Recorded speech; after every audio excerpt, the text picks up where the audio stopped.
Guys, welcome back to my home. As I'm sure you've noticed in our previous videos, we use a lot of improvised weights as an external load, like stuff in bags and whatever you can really find around the house. And that's completely fine and still applies, but we just had an equipment pickup, so a lot of you now have dumbbells, kettlebells, or what have you. So we're going over the kettlebell movements in this video. And the movements we're going over are our goblet squat, our thruster, our ground to overhead, our overhead lunge, and our swing. Oh, and also our sumo deadlift high pull, because it's much easier to do with the kettlebell than it is the dumbbell. All right? So with that being said, that goblet squat, you're gonna grab that kettlebell by the horns, like such. Bring those elbows in, keep it close to the body, and we're squatting down, so hips crease below the knees. Stand and squeeze your bottom. Make sure we fully extend the hips at the top. All right. Our thruster, we have two methods of doing it. First method being the exact same grip, where we're squatting and pressing up overhead. Fully extend. All right. That second method being in that front rack position. Now, whenever you go to grab this kettlebell, I'll turn it this way so you can see that part between your index finger and your thumb. You're gonna push it as far forward as you possibly can on that kettlebell. Lift it and get it in between the forearm and the upper arm, right? So that humerus, between these two things. And that's where it's gonna lie whenever we're doing these thrusters or any front rack position with the kettlebell. So we're squatting, pressing right up overhead. And the same thing on the opposite side. You can't transition as smooth as with a dumbbell.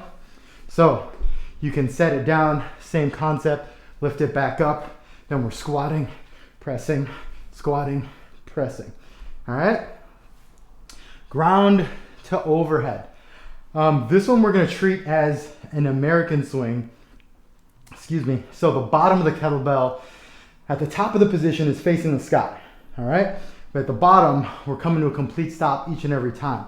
So kettlebell starts between the legs. We're hinging at the hips, pushing knees apart, obviously bending the knees, keeping the back straight. We're fully extending and getting everything up overhead in one fell swoop,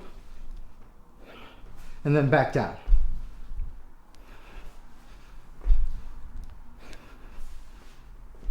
All right, our overhead lunge. We're gonna get that kettlebell up overhead, fully extend, the back knee taps, stand, switch sides. The position of the kettlebell doesn't matter, so it can be in your right arm as you lunge with both legs. You don't need to stick with that contralateral side, so that opposite side. Whew.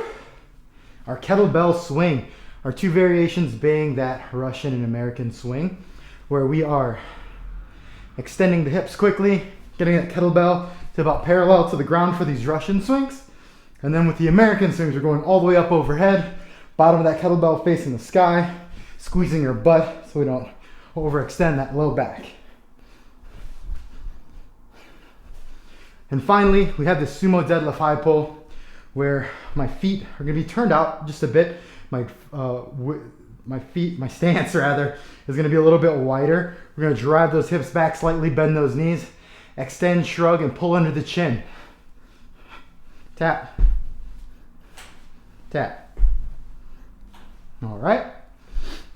Now, as always, if you guys have any questions, comments, or concerns, feel free to shoot us a DM. Shoot us an email. We'd love to hear from you guys. Thanks. The right tools for the job.